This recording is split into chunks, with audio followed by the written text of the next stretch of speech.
Goeiemôre, baie welkom by kerk. Baie welkom by die aanlyn uitsending van SA Gemeente. As gemeente wil ons graag 'n netwerk wees wat jou verbind aan God, wat jou verbind aan mekaar en wat jou verbind aan hierdie wêreld waarin ons leef en waarin ons 'n verantwoordelikheid het om 'n verskil te gaan maak, om as God se mense hier te leef. Kom ons bid. Hemelse Vader, dankie dat ons mag stil word vanoggend voor U. Dat ons kan stop en tyd maak vir U. Dat ons harte en ons huise kan oopmaak vir U, Here. Here, dankie dat ons as gemeente so mag saamkom om U woord. Dankie dat ons na U toe mag kom en vra, Here, wil U vir ons lei, wil U voor ons uitstap, wil U ons U mense maak, Here, asseblief. Bid dit om U naam alleen. Amen. Ons gaan vanoggend saam lees Exodus 2 en Exodus 3 in Londen en Meidsen, as ek besig met 'n reeks uit Exodus uit, die hele gedagte van how do we become God's people again. Die meeste van ons wat ingeskakel is en hierna kyk sal identifiseer as God se mense, sê ons is God se volk, ons is God se kinders. Maar almal van ons het nodig om op 'n punt te kom en te sê, maar kom ek gaan revisit dit weer. Kom ek gaan kyk weer daarna, kom ek gaan wees eerlik oor waar ek is. Kom ek gaan wees eerlik oor wat in my lewe aan die gang is, oor waar ek vanoggend is. So kom ons lees. Ons kry die storie in Exodus 2 van Moses se ma wat hom in 'n mandjie op die Nyl sit, omdat klein babatjies doodgemaak word. Sy sussie pas die mandjie op en dan kom die Egiptiese prinses en kry die mandjie. Ons stel die storie daarop in vers 7. Sy suster kom en sê toe vir Farao se dogter, mag ek vir u 'n vrou gaan roep, 'n Hebreëse vrou met 'n pasgebore baba, dat sy die seentjie vir u kan laat drink? Die dogter van Farao het daar geantwoord, ja goed. Die meisie het toe 'n seentjie se ma gaan roep. Toe beveel die Farao se dogter die ma, neem jy die seentjie en laat hom vir my drink, ek sal jou daarvoor betaal. Die vrou het die seentjie geneem en vir hom gesorg. Toe hy oud genoeg was, het sy hom na die dogter van Farao toe gebring, wat hom as haar eie seun aangeneem het. Sy het hom Moses genoem, want, het sy gesê, ek het hom mos uit die water gehaal. Toe Moses al 'n volwasse man was, het hy op 'n keer na sy eie mense toe gegaan en gesien dat hulle dwangarbeid verrig. Hy sien toe hoe een van sy eie mense in Hebreë deur 'n Egiptenaar geslaan word. Nadat Moses rondgekyk het en niemand gewaar het nie, het hy die Egiptenaar doodgeslaan en hom onder sand toegekrap. Die volgende dag gaan hy weer en tot sy verbasing was daar 2 Hebreëse manne aan die beklei. Waarom slaan jy aan jou broer? Vra hy vir die een wat die rusie begin het. Wie het jou aangestel as baas en regter oor ons? Vra die ander. Wil jy my miskien ook doodslaan, soos jy die Egiptenaar doodgeslaan het? Toe skrik Moses en hy dink, die ding het bekend geword. Toe dit by die Farao uitkom, wou hy vir Moses laat doodmaak, maar Moses het van hom al weggevlug en in Midian gaan woon. Terwyl hy daar by 'n put sit, het die 7 dogters van 'n priester van Midian kom water skep, om die drinkbakke vol te maak en hulle pa se kleinvee te laat suip. Toe daar veewagters aankom en die dogters wegjaag, het Moses opgestaan en hulle gehelp en hulle kleinvee laat sluip. Met hulle aankoms by hulle pa Reuel het hy gevra, hoe het julle dan vandag so gou gekom? En hulle antwoord, daar was 'n Egiptenaar en hy het ons gehelp teen die veewagters. Boonop het hy vir ons water geskep en die kleinvee laat suip. Toe vra die priester vir sy dogters, waar is hy? Waarom het julle die man daar laat staan? Gaan nooi hom huis toe om by ons te kom eet. Moses het ingewillig om by Reuel te kom woon en is later met sy dogter Sipora getroud. Toe sy 'n seentjie kry, het Moses hom Gersom genoem, want, het hy gesê, ek woon as 'n vreemdeling in 'n vreemde land. Hoofstuk 3. Moses het die kleinvee van sy skoonpa Jethro, priester van Midian, opgepas. Jethro was net 'n ander naam vir Reuel. Hy het die kleinvee diep die woestyn ingejaag, totdat hy by Horeb, die berg van God, gekom het. Toe verskyn die engel van die Here aan hom in 'n vlam binne in 'n doringbos. Terwyl hy kyk, sien hy dat die doringbos aanhou brand, maar nie uitbrand nie. En Moses sê vir homself, ek wil tog 'n bietjie nader gaan om hierdie wonderlike verskynsel te bekyk. Waarom brand die doringbos nie uit nie? Toe die Here sien dat hy nader kom om te kom kyk, roep God na hom uit die doringbos, Moses, Moses. En hy antwoord, hier is ek. Die Here sê toe vir hom, moenie nog nader kom nie. Trek uit jou skoene, want op die plek waar jy staan, is gewyde grond. Verder sê hy, ek is die God van jou voorvaders, die God van Abraham, die God van Isak, die God van Jakob. Toe maak Moses sy gesig toe, want hy was bang om na God te kyk. Daarna sê die Here, ek het die ellende van my volk in Egipte duidelik gesien, en hulle noodkrete oor die slawedrywers gehoor. Ek het hulle lyding ter harte geneem. Ek lees tot sover. Exodus is die storie van God wat sy mense gaan haal en hulle 'n volk maak. God wat die Israeliete uit Egipte, die plek van slawerny, kom bevry. As ons vir mekaar moet kan vra, maar wat het dit met ons lewens uit te doen, dan is die storielyn dood eenvoudig. Baie keer in die lewe werk goed vir ons uit en kry ons goed reg, maar soms nie. Soms werk die lewe nie uit nie. Soms kry ons nie wat ons wil hê en vra nie. Want soms val ons beste planne en ons goeie voornemens val dit plat. En werk die lewe nie uit nie. Ons het gelees van Moses wie se lewe op 'n manier 'n full circle gaan, as ek dit so kan sê. En sy verhaal vertel die storie van 'n baie komplekse menslike storie. 'n man wat as Hebreë gebore word, maar as Egiptenaar groot word. Iemand wat dwarsdeur sy hele lewe met sy identiteit sukkel, wat wonder, maar waar pas ek nou regtig in? Die storie gaan van die sekuriteit wat hy as 'n klein jong seentjie moes ervaar en beleef het binne in die slawehuis waarin hy groot geword het, waarin oorlewing nie gewaarborg was nie. En dan wat dan beweeg na 'n paleis waar hy as prins, letterlik as prins, grootgemaak word. En deel raak van hierdie Egiptiese kultuur. En die hele tyd is hy seker voor hierdie keuse gesit, waar pas ek? Waar hoort ek? Is my mense? Wie's my mense? Wie's nie my mense? En dan lees ons dat hy eendag kom en gaan kyk na die Israeliete wat hulle doen en ontdek hulle is slawe. En dan as 'n Egiptenaar Israeliet slaan, dan slaan Moses hom dood en steek hom weg. En dan is Moses in 'n situasie waar hy moet vlug vir sy lewe as die storie uitkom. Hoe hy sy geloofwaardigheid verloor onder die Israeliete. Wie is jy? Wie het jou aangestel? Hoekom is jy die regter? Wat maak jou so groot?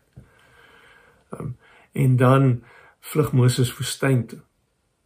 Dan vlug hy vir sy lewe woestyn toe. Die Midian woestyn was net aan die ander kant van die Rooi See, groot Arabiese woestyn eintlik van vandag. Groot area waar Moses gaan wegkruip het, waar Moses vir hom 'n nuwe lewe moes gaan maak het. Ons lees hoe hy deel word van 'n groep mense, hoe hy trou met Sipora, en ons kon maklik die storie tot hiertoe gelees het en gedink, Moses is alright, Moses is nou gesettled, dinge in sy lewe het nou gestabiliseer, hy het 'n huis, hy het 'n vrou, hy het 'n werk, maar eintlik is Moses verlore. Ons sien dit in vers 24, as ons lees dat toe sy seentjie gebore word, toe noem hy hom Gersom, wat beteken ek is 'n vreemdeling in 'n vreemde land. Ek pas nie eintlik hier nie, dis eintlik nie my mense nie, die goed werk nie regtig vir my uit soos ek wou gehad het nie, eintlik het ek niks. Miskien moet ons net eers hier stop. Waar is jy? Hoe het jou lewe tot hiertoe geloop?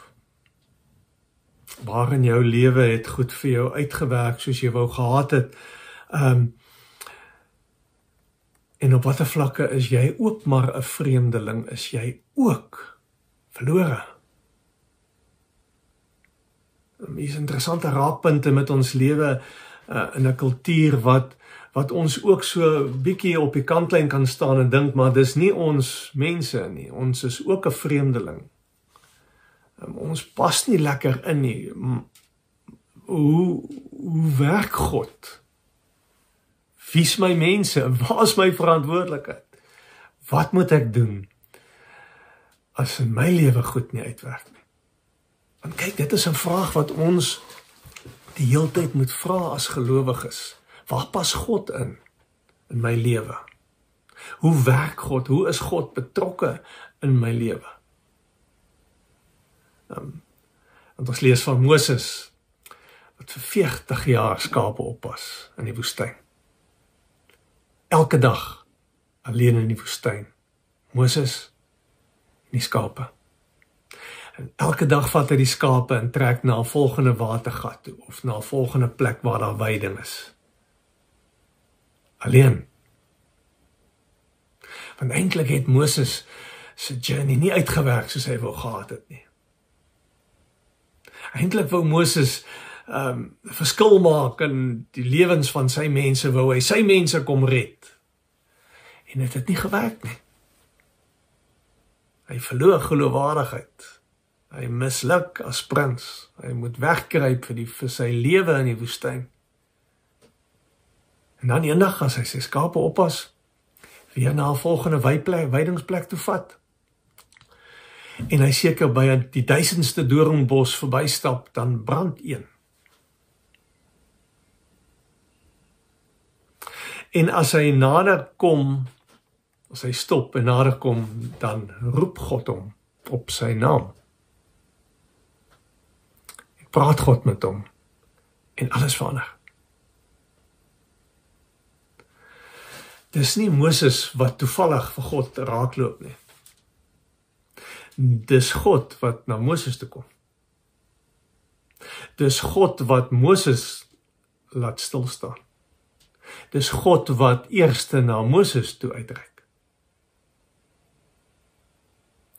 En ons moet daai ding mooi verstaan en mooi hoor. Ons dink baie keer 'n keuse van ons vir God is 'n keuse wat ek moet maak, is my pogings, moeite wat ek doen. En ons vergeet, God is volspoed op pad by elkeen van ons toe. En is heel moontlik dat Moses God hier vir die eerste keer hoor. Die punt is, jy kan nooit van God wegkom. Was jy al daar? Op daardie punt? Want hierdie ontmoeting verander alles vir Moses. En alles in ons godsdiens, en alles in ons geloof, en alles wat ons as gemeente mee wil besig wees. En hierdie hele gedagte dat ons 'n netwerk wil wees wat jou verbind aan goed, aan mense, aan God, staan en val by hierdie een gedagte. Het jy al God ontmoet? Het God jou al by jou naam genoem? Het God al vir jou laat stilstaan en vir jou gesê, staan stil? Want ons mag dit verwag, ons moet dit verwag, al gebeur dit onverwags. Die meeste van verhale van mense wat op 'n punt kom en vir die Here kies, is half hierdie onverwagse gebeurtenis van, ek het dit nie verwag nie, ek was nie gereed daarvoor nie, dit het gebeur. Ek onthou in my eie lewe, het dit gebeur een oggend toe ek gaan hardloop het, en ek het daar langs die pad het die Here met my gepraat. Ek het nie gaan hardloop in die oggend om die Here te soek nie, dit het gebeur. Verwag dit, soek dit. Al is God die een wat eintlik die soekwerk doen. En die ontdekking wat jy gaan maak is, jy word gekry. En wag daarvoor, al is jy moedeloos en ongeduldig en antwoord die Here nie en kry jy hom nie.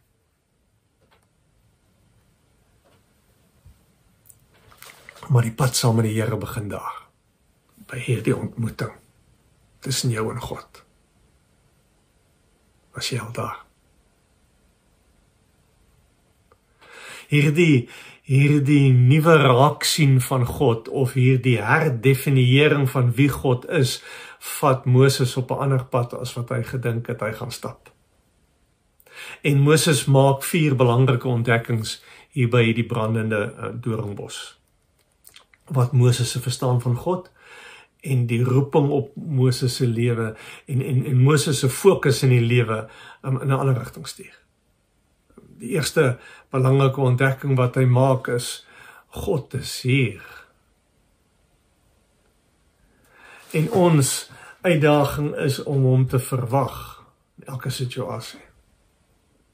Om hom raak te sien, om te leef asof God nou op hierdie oomblik by jou is, hierdie alomteenwoordige, ever-present God is nou by jou. En ons leef die heeltyd in sy teenwoordigheid. Moses ontdek dat hy nooit alleen was nie op die water van die Nyl in die mandjie nie in die paleis toe hy 'n bevoorregte tiener was nie in die woestyn toe hy alleen rondgeswerf het. Maak nie saak wat gebeur in jou lewe, maak nie saak waar jy is nie, maak nie saak watter dom goed jy al aangevang het nie. Op daardie en hierdie onverwagte plek is die Here klaar. En vir die volgende 40 jaar sien Moses dit elke dag, word hy daaraan herinner, die wolk wat voor hulle uittrek, die vuurkolom wat in die nag by hulle is, God is daar, jy kan dit sien. En dis in ons lewens dieselfde, God is daar, hy is by jou. En dit maak al die verskil. Ek is nie op my eie nie, ek leef nie my eie lewe nie, ek is nie uitgelewer aan myself, my besluite, my keuses nie, God is daar. Die tweede belangrike ontdekking wat Moses maak is dat hierdie God is heilig. Die Here sê self vir Moses, trek uit jou skoene, want die grond waarop jy staan is heilige grond.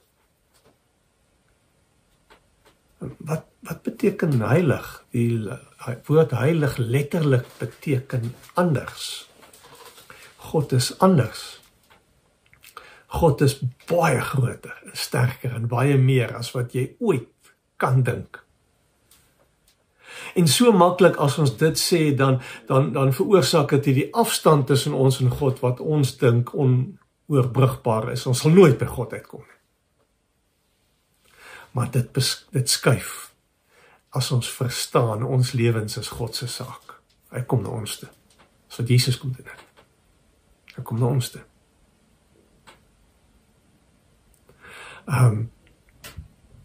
So trek jou skoene uit. Stop met waarmee jy besig is. Gaan staan stil. Gee aandag. Want God is heilig. Interessant. Ja, of miskien moet ons eers vra, wanneer laas was jy in verwondering stil gestaan voor die Here? Wanneer laas jy gestop en gedink, wow, God is hier. En die hele gedagte van hierdie vuur wat aanhou brand, van hierdie doringbos wat aan die brand is 'n baie interessante beeld, want vuur word altyd geassosieer met skoonmaak, met brand, met reiniging, met suiwering. Ons sit kosbare metale in die vuur om dit nog meer spesiaal en kosbaar te maak. Brand vat weg, brand maak skoon, vuur maak lig, en in die lig sien ons hoe vuil ons is. Hierdie hele gedagte van, hier's 'n vuur wat brand, wat vir ons wil kom sê, God wil skoon maak. God wil heel maak, God wil gesond maak. En hy wil dit in jou lewe doen. Maar daar's 'n ander gedagte ook, julle sal onthou met Pinksterdag, as die tonge van vuur op die disippels se koppe verskyn, dan was die vuur 'n teken van bemagtiging, van toerusting, van teenwoordigheid, van krag, van die belofte van nuwe lewe, van nuwe begin. So as Moses die vuur sien, dan is dit 'n simbool van Moses, ek gaan nuut begin met jou. Ek gaan jou toerus vir iets wat jy nog nie verwag het nie. En die bos hou aan brand, want God is nog nie klaar nie. Vir Moses was die waarskuwing, moenie nader kom nie. En Moses weet dit gaan sy lewe verander. Daarom maak hy sy gesig toe. Trek uit jou skoene. Haal jou hoed af. As ek voor God staan, het ek niks. Maar as ek voor God staan, het ek alles. En dis die derde gedagte wat Moses hier kry, ontdekking wat Moses hier maak, en dit is dat God gee om. Ons het dit gelees in vers 7 waar hy sê, maar God het gesien wat gebeur met sy mense. God het die noodkrete gehoor. God het dit in sy hart gesit. God het miskien tog besluit om iets te gaan doen. Ons lewens is God se saak. Jou lewe is God se saak. En dis hierdie kant van God wat ons altyd gaan verras. Want jy sien, ons het hierdie idee van God, hy sê die kwaai, ver verwyderde God, wat nie kan wag om ons uit te vang en ons te straf as ons verkeerd doen, hierdie God wat al die reëls neersit, waarby ons in elk geval nooit by gaan uitkom nie. Maar Moses ontmoet 'n almagtige, heilige God, wat sy naam ken. Moses. En julle weet hoe om iemand se naam te ken, 'n brug oorsteek na iemand toe. As iemand jou op jou naam noem. Julle weet wat doen dit aan julle. En dis wat hier gebeur. Hierdie God, hoor. Hy ken ons, hy weet, hy voel. En die vierde ontdekking wat Moses maak is God eintlik vir hom sê, Moses, ek stuur jou. Gaan terug. Gaan haal my volk uit. Gaan vat verantwoordelikheid vir hulle. En vir Moses moet ons baie duidelik verstaan, dit beteken hy moet teruggaan na Egipte toe, hy moet gekonfronteer word met sy verlede waarvan hy weggehardloop het. Hy moet sy eie ongeloofwaardigheid gaan konfronteer. Hy moet sy eie mense in die paleis en ook in die slawehuise in die oë gaan kyk, sê Isak.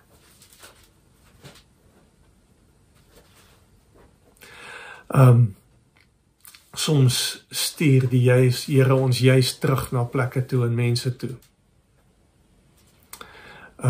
Na wie toe ons nie wil gaan nie, van wie ons al weghardloop. Want, hier is 'n groot prentjie wat ons moet raak sien. Niks in ons lewens is maar net toevallig nie. Die lewe maak soms moeilike en vreemde draaie en dinge werk nie altyd vir ons uit soos ons dit wil hê nie. Maar God is besig om te werk, maak nie saak waardeur jy gaan nie. Maak nie saak wat gebeur nie. Maak nie saak wat is die keuses wat jy maak nie. God weet. En hy kan dit ook gebruik om sy plan vir jou in jou lewe uit te werk. Ons het nie 'n God wat ver weg is nie. Ons het 'n God wat sy moue oprol, wat betrokke raak in ons lewe. Die moord van seentjies dwing Moses op die rivier op in 'n mandjie.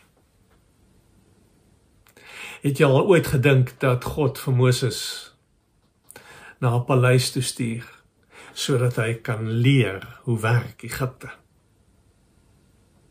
Jy weet hoe werk die sisteem, Moses, gaan terug soontoe. Het jy al ooit gedink dat die Here vir Moses laat hardloop woestyn toe vir 40 jaar om te gaan kyk waar is die water en waar is die weiplek, want ek gaan jou terugvat vir nog 40 jaar, Moses, hierdie keer met jou mense. Die naam Moses beteken uitgehaal. So Moses, ek stuur jou nou terug om jou mense te gaan uithaal.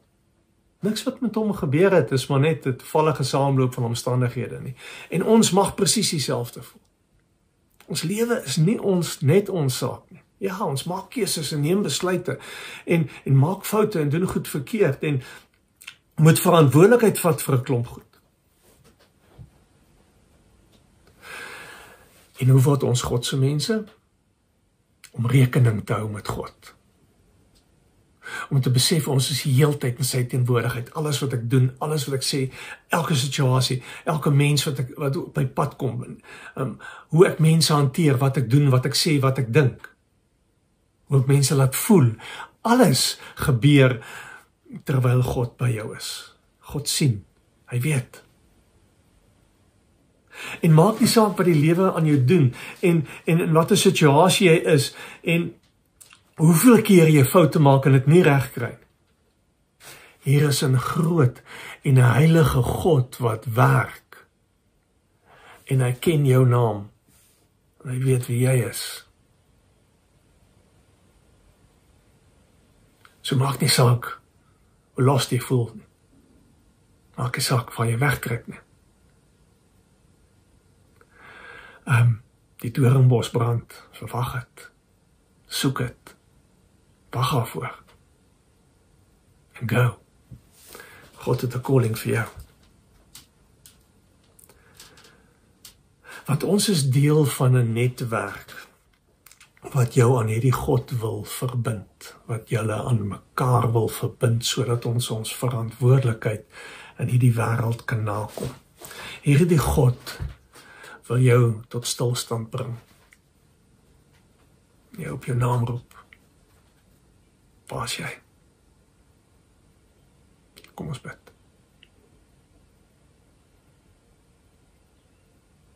Here, dankie dat ons mag stil word voor U.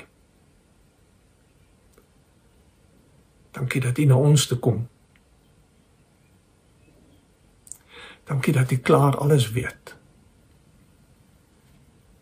En nog steeds vir ons wil roep. Here, ons wil agter U aanleef. In ons huise, in ons verhoudings met ons mense, in ons huwelike, met ons kinders, by die werk, in die kerk. In elke situasie, Here, maak ons oë oop om U raak te sien. En bring ons tot stilstand, Here, sodat ons kan stil word voor U. Ons God. Amen.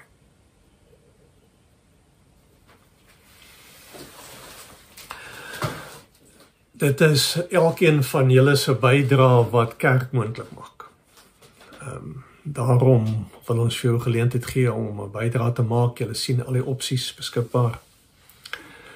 En ek wil dankie sê vir elkeen wat gee. As dit nie is wat julle bring nie, en as dit nie is wat julle gee nie, dan het ons nie kerk hier nie. So, baie, baie dankie. Kom ons dien die Here met ons offergawes.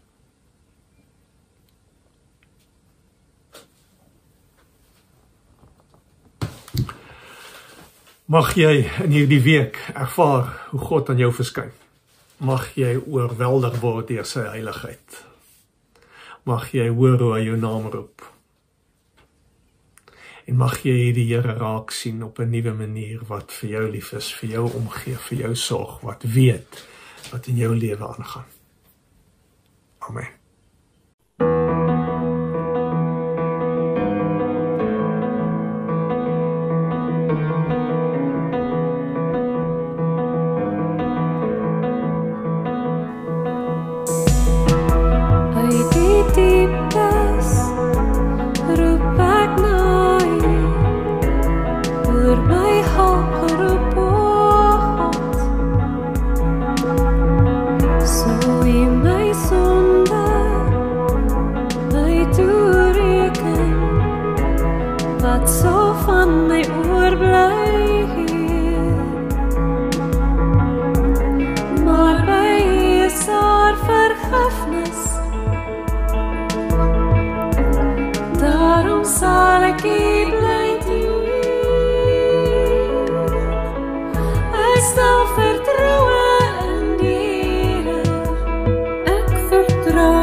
stel vertroue in die Here. Ek vertrou op U, op die vervulling van die woord. Meer as wat die wagters op die môre wag, wag ek op U. Wag ek op U. Ek wag op U. Ek wag op U. Ek wag op U. Ek wag op U. Ek stel vertroue in die Here. Ek vertrou op U, op die vervulling van die woord. Meer as wat die wagters